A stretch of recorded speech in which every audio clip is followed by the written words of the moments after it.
Bonjour à tous, j'espère que vous allez bien. Aujourd'hui, j'aimerais répondre à une question extrêmement importante. Comment devenir pilote de ligne?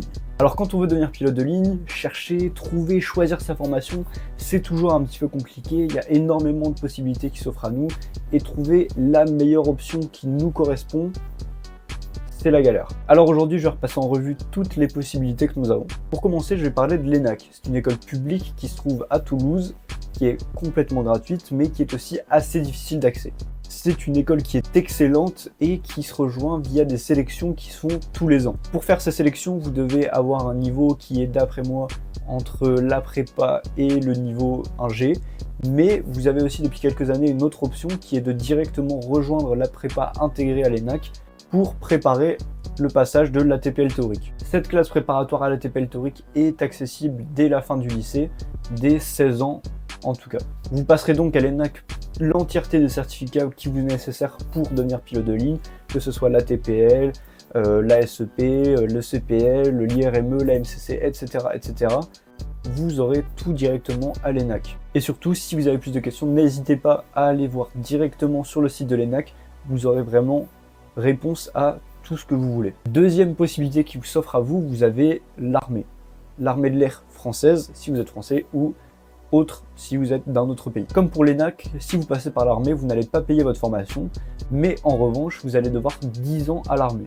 Il est connu que vous devez 10 ans à l'armée, mais parfois ça peut être 20 ans. Moi en tout cas, quand j'avais été au Salon du Bourget pour justement avoir des informations sur l'armée, on m'avait parlé de 20 ans. Donc c'est important d'aller voir directement les cadres qui vont pouvoir répondre à toutes vos questions, vous parler de toutes les options que vous avez, mais aussi de toutes les contraintes liées au passage des certificats avec l'armée. Il faut savoir aussi que si vous passez tout ça avec l'armée, je ne pense pas que vous passerez la TPL, parce que c'est quelque chose qui est entièrement réservé aux civils, et donc je pense que ce sera quelque chose que vous devrez passer après, à la fin des 10 ans ou plus tard, directement par vous-même. Maintenant, pour finir avec les écoles gratuites, vous avez enfin les cadets. Il faut savoir que vous avez un programme cadet chez Air France, mais que vous en avez aussi dans pratiquement toutes les autres compagnies que vous retrouvez en Europe, en France, dans le monde, British Airways, KLM, etc., etc. Alors n'hésitez pas à aller voir dans toutes les compagnies qu'est-ce qui est possible de faire pour vous, quelles contraintes, quelles demandes ils veulent avant que vous rejoigniez leur compagnie, avec quelles possibilités vous avez à la fin de ces formations-là. Chaque opportunité est évidemment extrêmement bonne à prendre et surtout, la promesse d'une embauche à la fin d'une formation, c'est une sécurité immense. Pour finir, vous avez les écoles privées. Donc moi, je suis dans une école privée actuellement, donc si vous avez des questions, n'hésitez pas en commentaire, je serai beaucoup plus à même de vous répondre à toutes ces questions. Lorsque vous rentrez dans une école privée, la plupart du temps, la sélection est un peu moins compliquée. En revanche, vous allez devoir payer l'entièreté de votre formation. Le prix d'une formation pour devenir pilote de ligne, ça peut varier énormément entre les écoles, mais ça va commencer à environ 70-80 000 euros jusqu'à 100, 110, voire 120 000 euros en fonction des écoles, des possibilités qu'ils vous offrent, etc., etc. La différence de prix va se justifier dans la philosophie d'éducation de l'école, mais aussi dans la flotte qu'elle compose. Chaque école va avoir des avions différents, avec des performances différentes et même des équipements différents. Mais ce qui est d'après moi extrêmement important, voire le plus important dans les écoles privées, c'est les partenariats.